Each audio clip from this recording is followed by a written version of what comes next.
Hi friends, अस्सलाम वालेकुम, खुशामदीद सबा की जहाँ में आप सबका स्वागत है। तो आपकी ये यूट्यूब की जर्नी कैसे स्टार्ट हुई? लेकिन मेरा एक पर्सनल ये था कि मुझे खुद से कुछ ना कुछ अर्न करना है, भले ही थोड़ा बहुत करना है। फिर मतलब जो मिल रहा था, यहाँ तक कि मतलब कॉस्ट्यूम स्टाइलिस्ट भी बन गई, जिसके बारे में कुछ भी नहीं पता था। और ये शोएब भाई में जो हीरोइज्म है अभी, वो बचपन से है? लड़कियां भी उनकी स्कूल के टाइम में ना मतलब फैन थी, मुझसे आके बोलती थी मुझे तुम्हारे भाई अच्छे लगते हैं। ये जो आपने फेस की बात की मिसकैरेज वाले, आपने उससे कैसे डील किया? How did you move forward? लेकिन वो जो लाइफ का टाइम था वो सच में बहुत ज़्यादा मुश्किल था कि उसको को याद भी नहीं करना चाहती वो टाइम। लेकिन आपको कमेंट्स यही आएंगे कि खाती रहती है, इतनी मोटी हो गई है, मतलब वो मुझे अभी इस बारे में बात ही नहीं करनी। हमारा अगला सेक्शन है रैपिड फायर राउंड। थोड़ी सारी बोल नहीं तो खुल जाती अभी यही।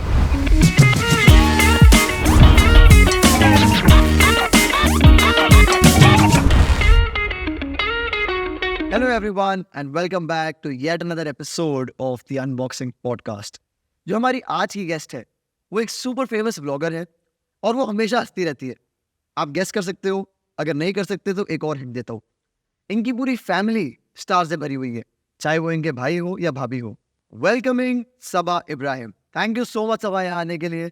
बहुत बहुत खुशी हुई आपसे मिलकर इतने टाइम बाद। आपको थैंक यू, आपने मुझे बुलाया। मतलब आपके पॉडकास्ट में इतने बड़े बड़े लोग आ रहे हैं, उसमें मुझे भी अगर आपने कंसिडर किया तो आपको थैंक यू इस चीज़ नहीं का। नहीं, ये एपिसोड के लिए तो मुझे बहुत एक्साइटमेंट थी क्योंकि हमने कभी ना कैमरा के सामने ऐसे बात नहीं की आपके व्लॉग्स के अलावा। नहीं की है। हाँ, तो पहली बार हम प्रॉपर बैठ के बातचीत करेंगे आज अच्छे से, तो वेरी एक्साइटेड फॉर मैं आपको पता है, जितना आप मुझे जानते हैं, बड़ा डर लगता है इंटरव्यू से। मुझे एक दो बार ही आपने कहीं देखा होगा बात करते हुए, क्योंकि या तो ज़्यादा या तो बहुत कम बोलती हूँ, तो ज़्यादा ही बोल देती हूँ। तो मुझे लगता है पता नहीं कौन सी कॉन्ट्रोवर्सी बनेगी, इसलिए मैं अवॉइड करती हूँ। लेकिन चलो, आपका था तो मैंने कहा मैंने केस में तो जाना ही है। और थैंक यू सो मच। और एक और चीज, हमारे वहाँ बहुत ज्यादा ही बोलना, बहुत कम मत बोलना। अच्छा, दिल खोल के बोल। दिल खोल के बोलना, ठीक है? सबा, आपका एक इंट्रो है ना जो आप हर वीडियो में बोलते हो, एक बार बोल के दिखाओगे? ओके। हाय फ्रेंड्स, अस्सलाम वालेकुम, खुशामदीद सबा की जहाँ में आप सबका स्वागत है। अच्छा, फिर ये कैसे, ये इंट्रो कैसे बनाया? इंट्रो मुझे था कि कुछ यूनिक होना चाहिए, क्योंकि ये था कि अब यूट्यूब पे आ रहे हैं, ऑलरेडी सब इतने बड़े बड़े यूट्यूबर्स बैठे हैं, तो सबका एक कुछ ना कुछ एक इंट्रो होता है। तो मैंने कहा मैं क्या अपना बनाऊं, मैं क्या बनाऊं। तो पहले से किसी का होता है ना, किसी का चैनल का नाम होता है एस वर्ल्ड कर देते हैं या लाइफ ऑफ समथिंग समथिंग करते हैं। तो मैंने कहा मेरा थोड़ा ऐसा नेचुरल है, मुझे थोड़ा सा शायरी पसंद है, उर्दू, ये सारी चीज़ें। तो मैंने सोचा सबा का जहाँ करते हैं। यस, तो इस वजह से तो आपकी ये यूट्यूब की जर्नी कैसे स्टार्ट हुई? यूट्यूब की जर्नी मेरी लॉकडाउन के टाइम पे स्टार्ट हुई थी, क्योंकि उस टाइम पे कुछ भी करने के लिए नहीं था, सबकी लाइफ एकदम रुक गई थी। उससे पहले मेरे इंस्टाग्राम के कोलैबोरेशन वो सब चलते थे, लेकिन सब कुछ रुक गया था, तो पार्सल्स भी आना बंद हो गए थे। शीन के साथ मेरा कोलैबोरेशन था, वो आउटफिट वहाँ से आते थे, तो मुझे बड़ा एक अच्छा लगता था कि हाँ चलो ग्रो कर रही हो कुछ, लेकिन चाइना से ही वो सब वहाँ पे बंद हो गया। तो सब कुछ बंद, अब कुछ भी करने के लिए नहीं है। तो वो जब आप फ्री होते हो तो आपके माइंड में कुछ ना कुछ आइडियाज़ आते हैं, और मेरा शुरू से यही था कि कुछ ना कुछ करते रहना है, खाली नहीं बैठना है। जब जिस दिन से मतलब मुंबई आई थी, उस दिन से ये था कि आगे अब क्या करूँ। मतलब भाई भाभी थे, वो लोग आप जानते हो, वो बहुत ज़्यादा सपोर्टिव है, हर चीज़ दिलाते, सब कुछ करते। लेकिन मेरा एक पर्सनल ये था कि मुझे खुद से कुछ ना कुछ अर्न करना है, भले ही थोड़ा बहुत करना है। अम्मी का भी सपोर्ट था, तो वो करने के लिए फिर मैंने एक जॉब करी, फिर वो ट्रैफिक के चक्कर में, दूर जाने के चक्कर में 1-2 महीने वो किया, फिर वो भी छोड़ा। फिर मतलब जो मिल रहा था, यहाँ तक कि मतलब कॉस्ट्यूम स्टाइलिस्ट भी बन गई, जिसके बारे में कुछ भी नहीं पता था। बस मुझे ना ये शूटिंग का ये जो माहौल होता है ये बहुत पसंद था। मतलब फ्रंट कैमरा नहीं, बैक ऑफ द कैमरा, कि एडी बन जाऊँ या क्रिएटिव बन जाऊँ। लेकिन बिना एक्सपीरियंस के काम मुझे तो नहीं मिल रहा था मुंबई में, और भाई भाभी का मतलब सपोर्ट भी नहीं लेना चाहती थी कि वो क्यों किसी से ज़बान डाले। हो सकता है कोई ना भी दे कि ये नई लड़की को मैं तो बाहर बोलती भी नहीं हूँ, तो कोई कैसे आपको सेट पे रखेगा। तो मैंने खुद से सारे प्रोड्यूसर्स को मैसेज कर डाले। अभी देखती हूँ तो अभी डिलीट कर देती हूँ कि अभी तक किसी ने रीड नहीं करे। जिसके भी इंस्टाग्राम में दिखते थे मुझे कोई फेमस लोग, चाहे वो एकता कपूर लोग हो, उनसे मैसेज, प्लीज़ मुझे काम दे दो। ऐसे मैंने मतलब भीख भी मांगी है लिटरली, कि आप मुझे बिना पैसे के सेट पे रख लो। इत्तेफाक से फिर एक बार कोई क्रिएटिव ने मुझे देख लिया और बोला कि ठीक है आप इसको कांटेक्ट कर लो। जब उनसे बात की तो उन्होंने बोला कि मतलब आप जो काम मांग रहे हो वो तो नहीं है बिना एक्सपीरियंस के, आप कॉस्ट्यूम स्टाइलिस्ट के असिस्टेंट बन जाओ। तो वो तो बड़ा मुश्किल काम था, क्योंकि आप मतलब मुझे जानते हो थोड़ा सा उस टाइम तो, और आज से 4-5 साल पहले तो और शहर में रहना, तो वो शूटिंग में एकदम चले जाना वहाँ पे, उनका मतलब बहुत डर लगता था मुझे वो काम करने में, क्योंकि शूटिंग में कभी कुछ दुपट्टा ऊपर नीचे मैच हो गया या नहीं वो चीज़ आ पाई, डांट भी पड़ जाती थी, वो सारी चीज़ें तब भी मैंने किया। लेकिन मेन ट्रैफिक के चक्कर में, क्योंकि 12 घंटे शूट पे रहना, फिर उसके बाद 2 घंटे जाना 2 घंटे आना, लोकल में भी डर लगता था, तो वो मेरी तबीयत ख़राब होने लगी, तो वो छोड़ा। उसके बाद फिर ये इंस्टाग्राम का काम चला, और जब ये रुका, फिर जब लॉकडाउन आया, जब कुछ नहीं करने को था, तो फिर ये आया कि अभी यूट्यूब पे वीडियो बना के डाल देते हैं। तो यूट्यूब पे ग्रोथ इमीडिएटली मिल गई थी? हाँ, उसके 2 रीज़न हैं। मेन तो ये था कि ऑलरेडी भाई भाभी इतने फेमस थे, तो उन्होंने भी शेयर किया, और थोड़ा बहुत अपने आप को भी क्रेडिट दे देती हूँ कि थोड़ा सा मैंने फ़नी कंटेंट बनाया था। तो मेरा ये था कि हर कोई उधर ना यूट्यूब पे हर एक इंसान बहुत परफेक्ट चीज़ें दिखाता है। मेरा ये था कि मेरी जो चीज़ थी वो नहीं बनी थी, मैंने उसका पूरा प्रोसेस डाल के रख दिया कि मैं आज फर्स्ट टाइम ये चीज़ ट्राई कर रही हूँ, लड्डू बनाना। नहीं बन रहे हैं, ऐसा भी होता है ना, सब तो बना के डालते हैं कि इस तरीके से बनाया, लेकिन ऐसे भी लोग हैं जिनका नहीं बनता, तो वो मैंने डाला। ज्यादातर वैसे होते हैं। तो मैंने वो रियल डाला। फर्स्ट टाइम मैंने सोचा कि मैं ये नहीं सोचूंगी कि लोग मुझे ये बोलेंगे इसे कुकिंग नहीं आती है, क्योंकि जाहिर सी बात है लोग आपको जज करेंगे कि तुमसे कुछ नहीं बनता है, ये ऐसा है वैसा है। मैंने कुछ नहीं सोचा, तो दोनों चीज़ें थी, भाई भाभी ने भी शेयर किया तो उससे ग्रोथ तो मिलनी थी, और प्लस अपने आप को भी क्रेडिट देना चाहिए इंसान को, तो मेरा कंटेंट भी थोड़ा फनी था, तो मिलने लगी थी ग्रोथ। तो आपका और शोएब भाई का मैंने बॉन्ड देखा है, बहुत क्लोज है। तो शोएब भाई के बारे में कुछ बताओ ना, बचपन से। भाई मतलब बहुत ज़्यादा केयरिंग। तो हमारे में जो 6 ईयर का जो डिफरेंस है, उसमें क्या होता है कि वो उनमें ना एक बड़े वाला फीलिंग है, केयरिंग वाला, ब्रदर वाला, वो सारी चीज़ें। तो वो बहुत ज़्यादा केयरिंग थे शुरू से ही। मतलब बचपन में भी जबकि छोटे भाई बहनों में लड़ाई होती है, मारपीट होती है, हमारी नहीं होती थी। यहाँ तक कि स्कूल में अगर मेरे से लंच होता था तो वो एक आते थे, और मुझे जैसे अगर मैं कभी लंच भूल गई तो वो आके अपने दोस्तों को छोड़ के मेरी क्लास ढूंढ के और फिर मुझे वो देख के जाते। तो मेरी फ्रेंड भी बोलती थी कि तुम्हारे भाई कितने स्वीट है, हमारे भाई तो लड़ते मारते रहते हैं, होता ना बचपन में ऐसा। लेकिन भाई बचपन से ही बहुत ज़्यादा केयरिंग है हम लोग की। मुझे नहीं लगता कभी ज़्यादा किसी बात पे लड़ाई हुई होगी। कभी मतलब ऐसे इतनी मैं ही जिद्दी होंगी अगर मुझे कुछ चाहिए या ऐसा कुछ करना है। यहाँ तक कि जब मुझे साइकिल चलाना सीखना था तो वो इतने ज़्यादा केयरिंग थे कि मैं चलाती रहती थी और वो पीछे से वो कैरियर नहीं होता उसका पकड़ के भागते थे उसके पीछे कि मैं गिर ना जाऊं। हाँ। तो कुछ ज़्यादा ही केयरिंग थे। और वो सेम अभी भी है, और आई Same। थिंक ये तो सबके साथ है शोएब भाई, जो उनके लोग हैं उनके हाँ। आसपास वाले, मेरे साथ भी वो बहुत केयरिंग है। मतलब छोटों को लेके वो बहुत ज़्यादा प्रोटेक्टिव है, अभी भी ऐसे ही है। बस अभी मैंने और भी जगह बोला है कि पापा की तबीयत के बाद से वो थोड़े से और एल्डर, मतलब कहते पापा वाले थोड़े पापा जैसे फेज में हो गए कि रूहान के पापा तो वो अभी बने, लेकिन मेरे साथ कैसे एक थोड़ा सा एक होता है ना, जैसे लड़की है, अपने कुछ भी परेशानी होगी कुछ भी होगा तो पापा के पास भाग के जाएंगे। मतलब अगर कुछ भी होता है तो बेटी किसके पास जाती है, कोई भी परेशानी हो पापा के पास। लेकिन पापा की तबीयत खराब होने के बाद ऐसा हो गया कि हम उनसे अपनी कोई भी प्रॉब्लम नहीं शेयर कर सकते, पर्सनल लाइफ। हाँ, क्योंकि उनको इतना ज़्यादा मतलब इश्यूज़ हैं, मतलब ब्रेन हैमरेज भी हुआ था, फिर प्लस बहुत सारे 2-3 सर्जरीज हो चुकी है, पैरालिसिस, ये सारी चीज़ें। तो हम लोग उनसे अपनी कोई भी बात डिस्कस करने से पहले मतलब अब सोचना क्या है, हम लोग कर ही नहीं सकते।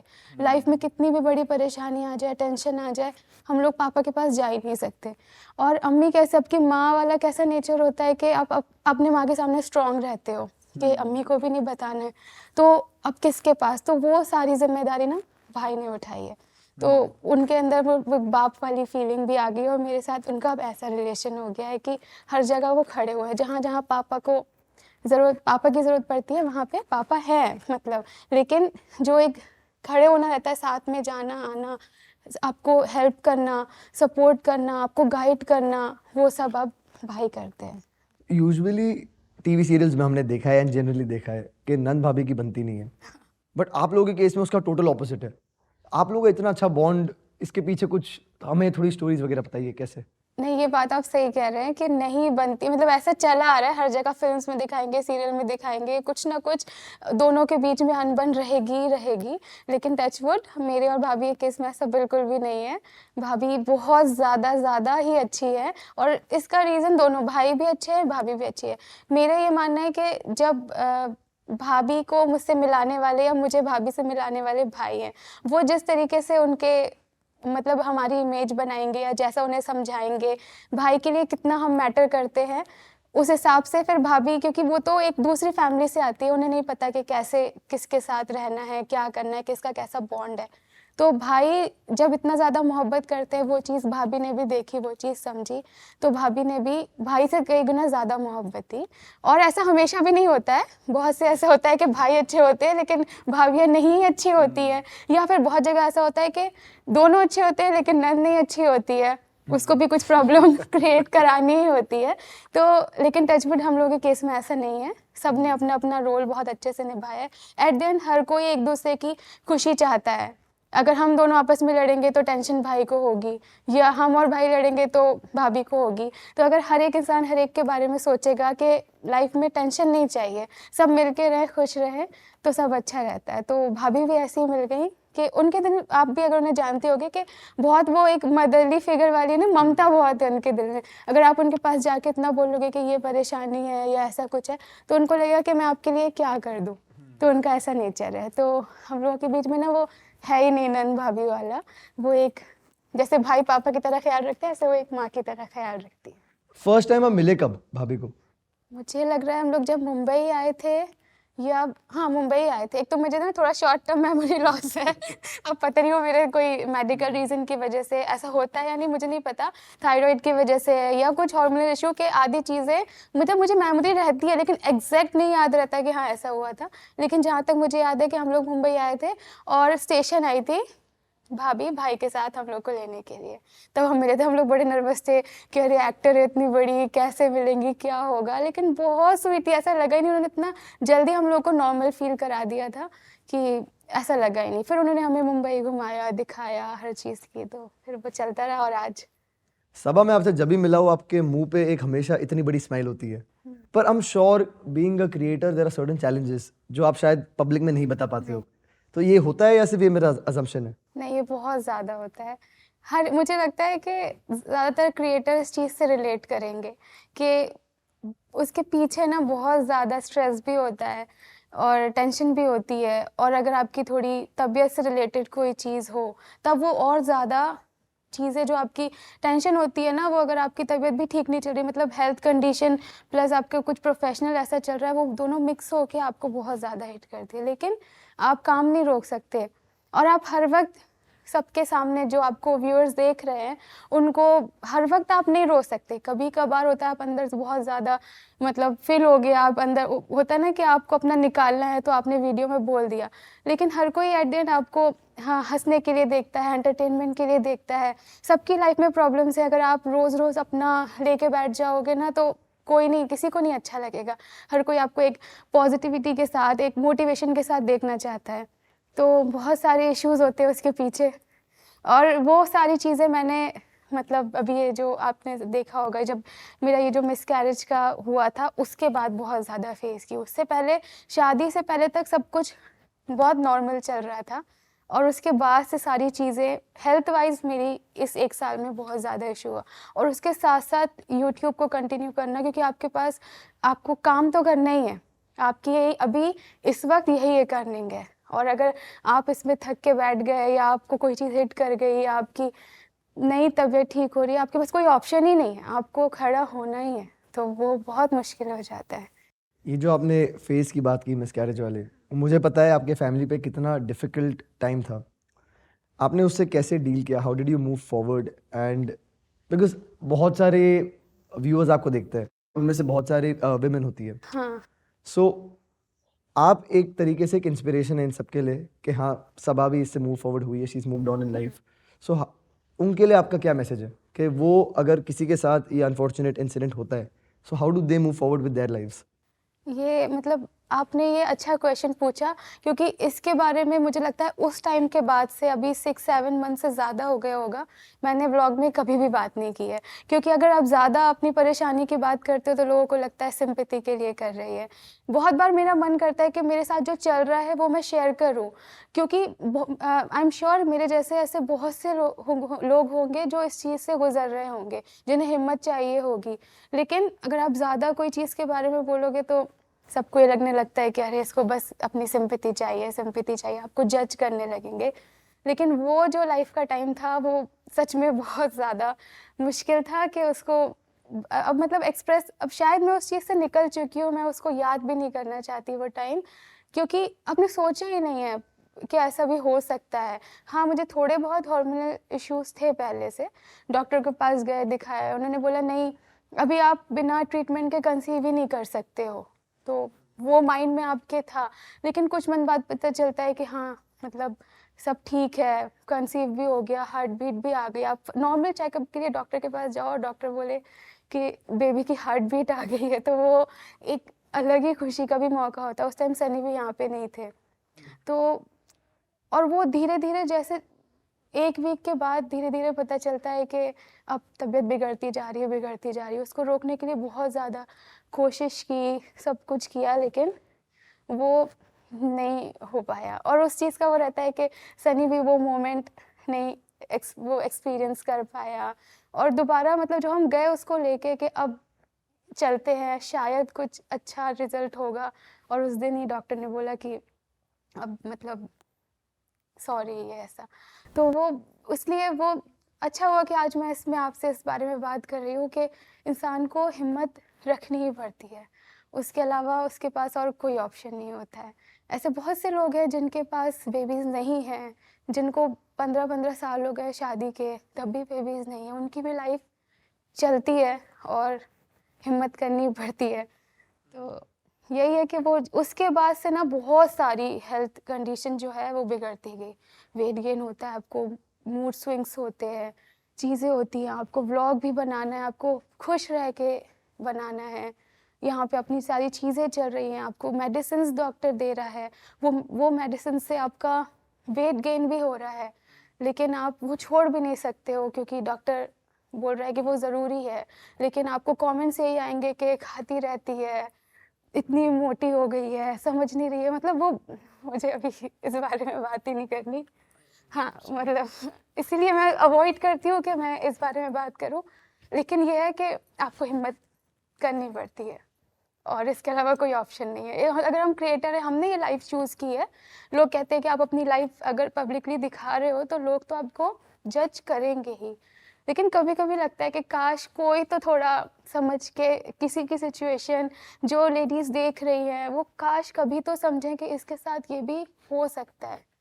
लेकिन अच्छे लोग भी हैं, सपोर्ट भी करते हैं, लेकिन कभी कभी मुश्किल हो जाता है फिर से खड़े होना। जैसे आपकी तबीयत ठीक नहीं है, आपको कोई बैक टू बैक गंदा लिख रहा है, तो फिर दोबारा वीडियो बनाने की हिम्मत थोड़ी कम हो जाती थोड़ा है। हेल्पलेस भी फील होता होगा Helpless बिकॉज आप वही कर रहे हो जो डॉक्टर आपको बोल रहा है। हाँ, और बहुत जो बार वेट मन गेन की दवाई छोड़ दूँ क्या, या घर में कोई फंक्शन आ रहा है 1 महीने के लिए दवाई छोड़ दूँ क्या, शायद वेट आ जाए। और इतना ज़्यादा इशू कि एक डॉक्टर बोल रही है कि आपको ये मेडिसिन लेनी ही पड़ेंगी, दूसरी गायनेक बोल रही है ये नहीं लेना है क्योंकि इससे वेट गेन होता है, मैं आपका नेचुरल कराऊंगी।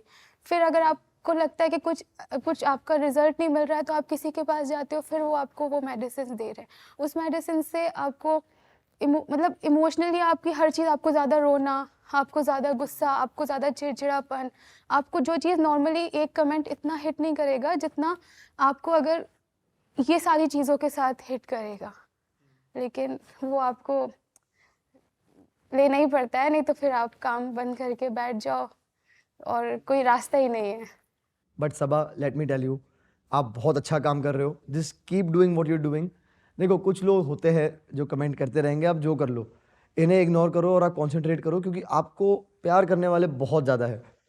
मतलब इतना स्ट्रॉन्ग और लॉयल फैन बेस मैंने बहुत कम क्रिएटर्स का देखा है। And I know these comments hurt, but बोलते हैं ना, जब 100 अच्छे लोग होते हैं तो 2-3 ऐसे होते हैं जो थोड़े इनसेंसिटिव ज्यादा होते हैं। हाँ, और वो 2-3 तभी हिट करते जब आपका मूड नहीं ठीक होता और वो आपको तभी दिखेंगे जब आपका कुछ अच्छा अंदर ठीक नहीं है, आपका मोटिवेशन जा रहा है, आप फ़ोन देखोगे और वहाँ पे लिखा रहेगा मोटी या बात खाती रहती है या जो भी XYZ कुछ आता नहीं है। तो लगता है अभी क्यों? फिर बीच में ऐसा होने लगा कि सनी फ़ोन लेने लगे, मतलब मुझे अकेलेपन में कभी भी फ़ोन, क्योंकि उनको लग रहा था कि ये डिप्रेशन वाले लाइन में तो नहीं जा रही है, क्योंकि मेरा ये होता था कि जब भी कोई आसपास नहीं है, मुझे पता है कि नेगेटिव चीज़ होगी वहाँ पे कमेंट्स, लेकिन फिर भी मुझे जाके पढ़ना है, डीप जाते जाना है, जाते जाना है, जाते जाना है। और कोई मुझसे अगर बात भी करना चाहे तो मुझे उनको बात नहीं करना, वही चीज़ करना है। तो ये चीज़ अच्छी नहीं थी। फिर आपका रिलेशनशिप अफेक्ट होता है, आपकी बहुत सारी चीज़ें उससे affect overall life affect affect होती बट इसमें आई फील एक सपोर्टिव पार्टनर का होना बहुत जरूरी है। जैसे सनी आपने बोला मेरा फोन ले लेता था। हाँ, बहुत ज़्यादा ज़रूरी, क्योंकि एट द एंड वही आपको बोलेगा कि मुझे बेबी इतना इम्पोर्टेंट नहीं है, मुझे तुम ज़्यादा इम्पोर्टेंट हो।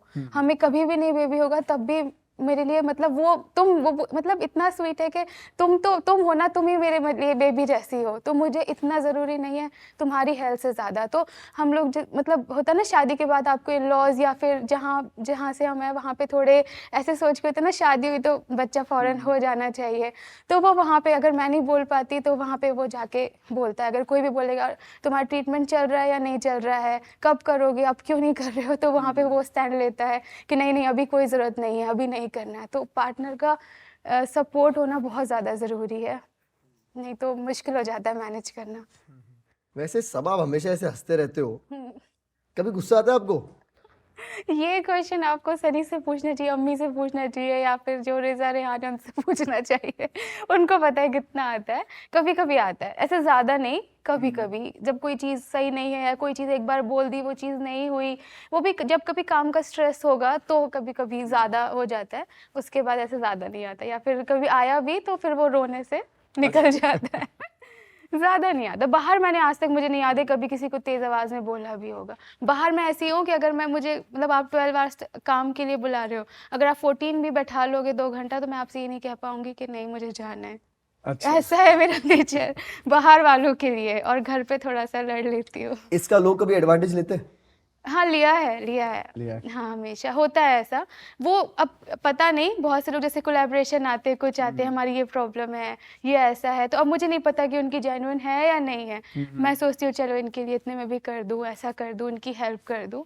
अब वो मेरा ये मानना है कि मैं अपना काम करती जाऊँ, सामने वाला एडवांटेज ले रहा है, नहीं ले रहा है, वो ऊपर वाले को दिख रहा है।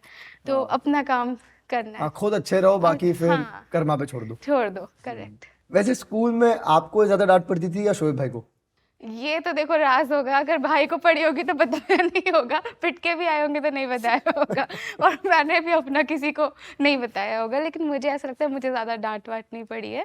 छुट्टी करने पे अगर कभी पड़ी होगी तो ऐसे ठीक है, वरना मैं सीधी सादी थी। भाई भी सीधे थे, लेकिन कभी ना कभी उन्होंने 1-2 बार उनकी शिकायत आई है। वो भी अपने फ्रेंड के बीच में बोल गए, उनकी लड़ाई चल रही है, खुद कूद गए, तो फिर पापा को एक बार शिकायत आई थी, फिर पापा ने उनको डांटा था, मारा भी था। वैसे है ना, लड़कों का ही ज्यादा होता है यूजुअली ये टीचर से कंप्लेन वगैरह। हाँ, लड़कियों का इतना नहीं होता है। लड़कियां शांत होती है। हाँ, अच्छा है। और ये शोएब भाई में जो हीरोइज्म है अभी, वो बचपन से? हाँ, जब से मैंने होश संभाला तब से देखा है उनके अंदर एक वो है कि मुझे कुछ अलग पहनना है, कुछ अलग करना है। बाल सेट करने के लिए वो रात में ना अपने सर पे पट्टी बांध के सोते थे, और ऐसे पट्टी बांध के, और ऐसे पूरे बड़े इतने बाल रखे थे ना उन्होंने, तो उसको ऐसे चिपका के हाथ से, और फिर तकिया में ऐसे जाते थे, और पूरी रात वैसे कि सुबह बाल हिले ना। मैंने उनको देखा है, तो उनको वो बचपन से ऐसा है कि, और फिर काफ़ी लड़कियां भी उनकी स्कूल के टाइम में ना, मतलब फैन थी, मुझसे आके बोलती थी मुझे तुम्हारे भाई अच्छे लगते हैं, अच्छे लगते हैं। तो वो था उनमें, मतलब बचपन से काफ़ी लोग उनको हीरो हीरो बोलते थे, जब वो हीरो नहीं भी बने थे। जैसे पापा के फ्रेंड आते थे ना, तो उनको ऐसे और हीरो करके ही बोलते थे। हमारा अगला सेक्शन है रैपिड फायर राउंड। पर आपको एक चीज़ प्रॉमिस करनी पड़ेगी कि आप जो बोलोगे सच बोलोगे, और सच के सिवा कुछ नहीं बोलोगे, क्योंकि हमारा रैपिड फायर है आपके और सनी के बीच के आंसर, और आप झूठ बोलोगे तो हमें पता नहीं चलेगा, क्योंकि सनी यहाँ है नहीं। हाँ, अभी मैं कुछ भी बोल सकती हूँ। अच्छा, इस पे बोलो। मैं नहीं। जो बोलूंगी सनू, और झूठ मत बोलना, कंपनी का सवाल वो है। इसलिए मैं दूर हाथ नहीं टच करके बोल रही, कंपनी तो का याद रखना सवाल। बोलो। नहीं, मैं सच बोलूंगी। ठीक है, सच सच बोलोगे, बोलूंगी। चलो। तो हमारा पहला क्वेश्चन है, दोनों में ज्यादा फूडी कौन है? फूडी मैं। Food, देखो सच बोला ठीक है, मैंने। सच सच। ज्यादा फनी कौन है? फनी सनी ज्यादा है। Funny Sunny, Sunny okay. कर ज्यादा लड़ता कौन है? ये कैसे बताऊँ? मैं तो कभी नहीं मानूंगी कि मैं लड़ती हूँ। मतलब आंसर वही है ना। मैं लड़ती हूँ ज्यादा। ठीक है। फाइट के बाद सॉरी कौन बोलता है पहले? सनी सनी। मेरा ये है कि मैं 2 मिनट में मान जाऊंगी, लेकिन पहले तुम बोल दो। अच्छा पहले तुम बोल दो। ये तो आई थिंक हर लड़की का होता है। लड़की का होता है। ज्यादा शॉपिंग कौन करता है?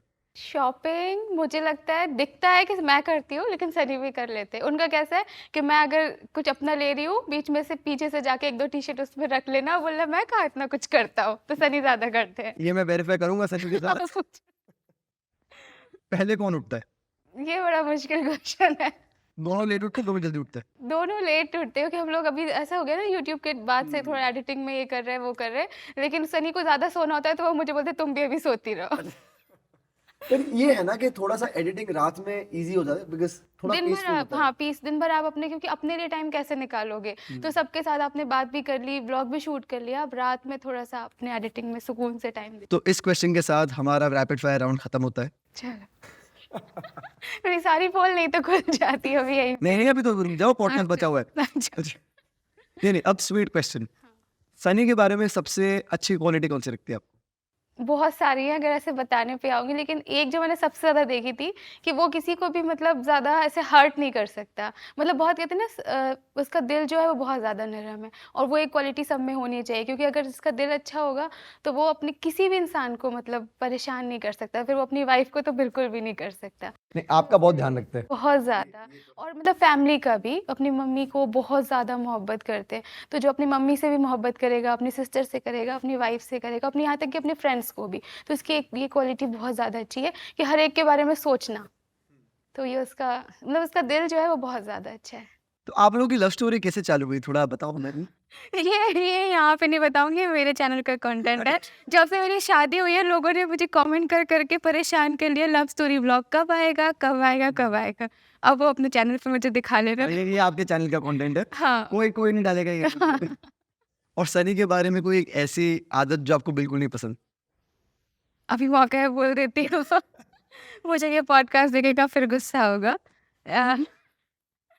आदतें ऐसी बहुत कम है जो नहीं पसंद है, बहुत अच्छा है वो, आप सबको भी पता है, आपने देखा ही है। सिर्फ कभी कभी जज्बाती ज़्यादा हो जाता है, कभी कभी वो तो मुश्किल हो जाता है थोड़ा हैंडल करना, लेकिन ठीक है वो भी कभी कभी। तो शादी के पहले और शादी के बाद क्या चेंजेस आए लाइफ में? चेंजेस ज़्यादा कुछ नहीं आए, क्योंकि जो पार्टनर होता है, अगर आपका, मैं हमेशा ये बोलती हूँ कि सपोर्ट करता है, तो आपको इतना नहीं पता चलता कि बहुत चेंजेस आए।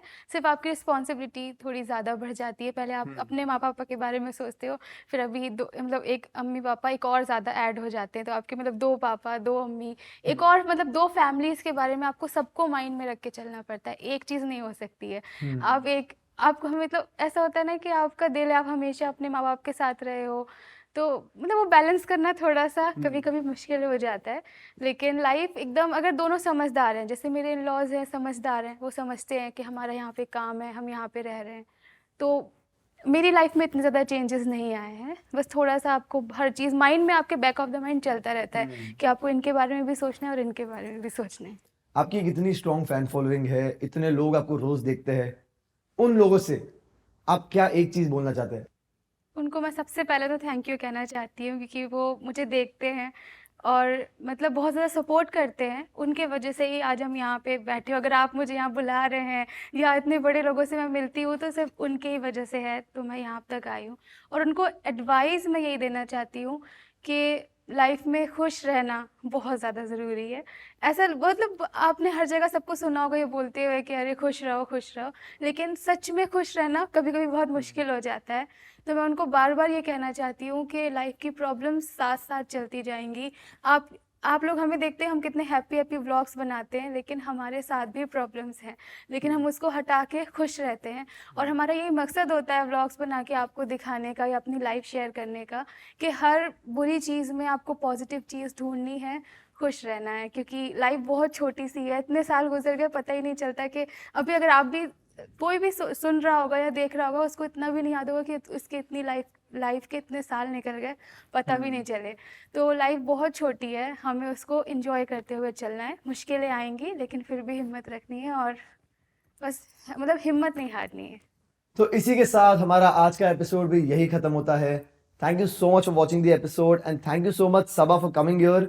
इतना अच्छा लगा ना आपसे बात करके, आपके लाइफ के बारे में जान के. So thank you so much from the bottom of my heart.